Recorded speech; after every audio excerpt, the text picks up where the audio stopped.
is his reading of these prices which have been put out. I think we've got Surjit Pal joining us right now. Let's sort of shift sectors, talk about what's happening in the pharmaceutical space. And of course, with pharma, the focus has been what's happening in Russia, the ruble, which is down almost about 50% from the beginning of January, beginning of December. Almost 50% actually. Now, of course, there is a bit of a rebound which is happening, so that number might look lesser. Surjit, good morning. Good to have you with us here. So is Russia really the ruble falling a really big deal for Indian pharma companies? Yes, some of them definitely it's a big, for example, Dr. Reddy's, Glenmark, Torrent, Ranbaxy, this is a big story for them. So, I mean, which are the companies impacted the most? Dr. Reddy's? Which others? It all depends on that how much the revenue as well as the profitability you have. So I think given the kind of current scenario, around 12 to 14% is the overall revenue from Russia for Dr. Reddy's. The same number could be 7% for Glenmark. And I think roughly around $150 million of revenue for Ranbaxy in Russia and CIS put together. These are the most affected, right? These are the most affected companies. I think right. Other than this, you can also look into... How much is the percentage of sales? They had around $1.7 billion total sales. So roughly around 8%, 7-8%. Okay. All right. And so, yeah, the table basically tells you that. So how does this work? Is direct, the currency showing up on lesser revenues? That's how it would work? Or is there any hedging, etc., which one needs to take into account here? What I can say is that I think we should look into in totality. There are two ways to look into it. Is that whether Russia is a story in isolation, right? The point is that I believe that Russia's story is not in isolation. The similar, if you just veer around the other emerging market, like say Mexico, Venezuela, Brazil. Why I'm looking into those countries? Because those countries are highly dependent of the GDP on commodities, industrial commodities or crude oil. So the way commodities is crashing down, including the crude oil, I think many countries will come into limelight, and which ultimately boils down to the business of Indian pharma companies are doing in those key emerging markets. So what it means is that you should not see Russia in isolation. You should also see their exposure, particularly in Latin market, because Latin market is not in news. And mind you, that most of the Indian companies, those have large presence in Latin, has got enormous growth in say last 6 to 9 months from Venezuelan market. And after Russia, I think Venezuela market will also be another country which could be in line in terms of very high concern of default. Over and above, Venezuela has fixed currency regime. So what it means is that if there is any crisis, so any kind of capital outflow will be stopped. Plus there will be devaluation. So straight away it will impact your receivables, straight away it will impact your inventories, and there could be a chance that your cost over those economies could be dollarized. Is Venezuela as significant as Russia for companies? Which are the companies most exposed to that market, and by how much? I think again Dr. Reddy's got quite a good growth. My estimation is that anything between 50 to 60 million revenue could come from Venezuela this year. Brazil itself is Brazil, Mexico, they're quite a good contributor. And if you see on an average 22 to 30% of the total income, total revenue is coming from on an average from ROW market for most of the large Indian companies. So definitely this whole bunch is raising concern. For example, Mexican peso has reduced by 17 to 18% quarter on quarter. I mean, between Q2 and this time. Brazil is a bit of better one. Then you can see Ukraine is another one. So it is not that easy. I mean, if you look around, you could see that those economies are also giving you red signal. I mean, whether you read it or not, but the point is that you should be raising concern in terms of your earnings volatility because of those currency volatility. Okay. That's a good point. I just want to go back to asking you in terms of, have you worked out specific numbers? What is the exposure to, say, Latin America for large Indian companies? That's what I said. For Dr. Reddy, it will be anything between 6 to 8%. For others, it will be around anything between 4 to 5%. I mean, say for example, companies like Glenmark, they have a better exposure in LATAM than Russia. Then companies like, say, Cipla has also pretty good exposure in LATAM.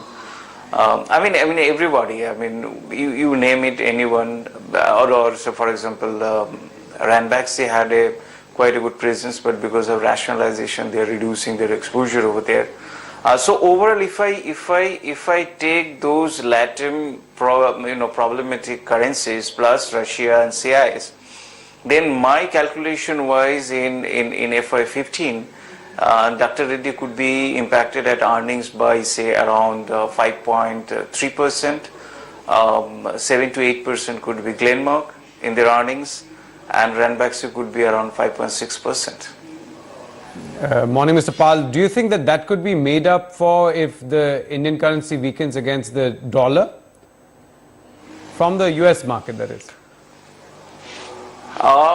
Yes, in terms of conversion of reporting price, that could be a possibility. Some of the approval this guy has got, particularly Dr. Reddy's has got 4 or 5 approvals. But the point is that out of 4 or 5 approvals, I think Valsite is one where you could get immediate benefit in Q3 and mostly in Q4.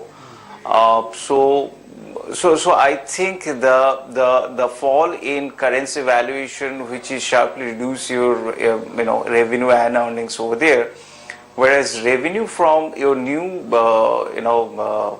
product will take some time, because ultimately your existing product in US economy is also weakening because of the higher competition. So the approval of new product is basically also filling that gap, plus addition of new growth. So it may not be fully compensating the loss this company could make in emerging markets. But so I was reading a report which was saying that some of the drugs that many of our pharma companies actually sell in the US are now in the mature period. They've gone off patent and an initial slide in prices. Now some of them are coming back. I think some of the antibiotics, for instance, have seen significant price rises in the recent past.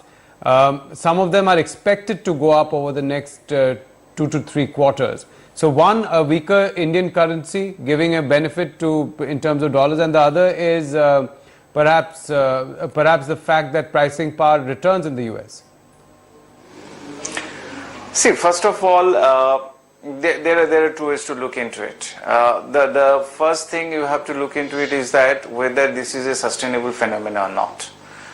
Because no company can build up their strategy on the back of that, there will be shortage or somebody will have some manufacturing issues and then I will be the gainer.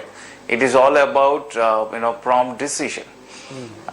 Second point is that all the companies have organizational or operational plan in place at least a year before. So if there is any kind of shortage, whether you will increase or whether you have a flexibility to increase the production, even if there would be certain kind of ceiling, because you cannot stop producing other products which are profitable too, and you have to maintain your market share. You just can't deprive of that. Right. So it doesn't mean that one is shortage, so I will be putting all my organizational plan or operational plan over there. Second point is that whether the product is injectable or not. If it is an injectable, then your supplied quantity generally fixed for next 3 years when you are arriving with a contract with the distributor over there. So it looks theoretically well, but practically it has lot of limitations. Interesting. One final question. How much of our top pharma players are exposed to the Indian market itself, domestic market? I didn't get your question. I'm saying how much of their revenues actually come from the domestic market itself, if I look at the top 2 or 3 pharma players. Okay, top 5 companies on an average, you can say 20% of their total revenue coming from domestic. And what is your view on what is happening on the drug price control right now? 54 more new drugs have been notified. There is talk that the NIPP is coming up with a plan that 70% of domestic drugs are going to come under price control. How does that affect pharma companies in India? I don't know whether it will happen or not because it's still in a speculative nature, and I don't see from currently of 18 to 22% of the total drugs which is currently under control whether this number will reach to the level of 70% or not. But I could say my feeling is that there was a madness in non-control products. I mean, if you see the price in a one simple product, there's a product is available at 350, and the same product you could available at 50. But the question is that in Indian market, we don't provide any mandatory, writing of generic name. So as a result of it, it all depends on how company is promoting aggressively. So as a result of it, you might be finding that the company who has a 350 rupees per strip has a more financial muscle and pushing its product through its promotion among doctors. So he might be getting more sales than the guy who is selling 50. So what happened is that this 50 guy also pushing his price to 150 so that he will have a financial muscle and that he could push better promotion to the drugs. So till the time you will have a better price, you cannot have a better financial muscle, you cannot promote your product among the doctors. So the overall underlying feature is that everybody is pushing the price in non-controlled products. So I think that madness will be coming down, and what is happening is that financial impact on these companies. I mean, from exactly. So financial impact, I think it will be more rationalized than the current level. It will not be that skewed.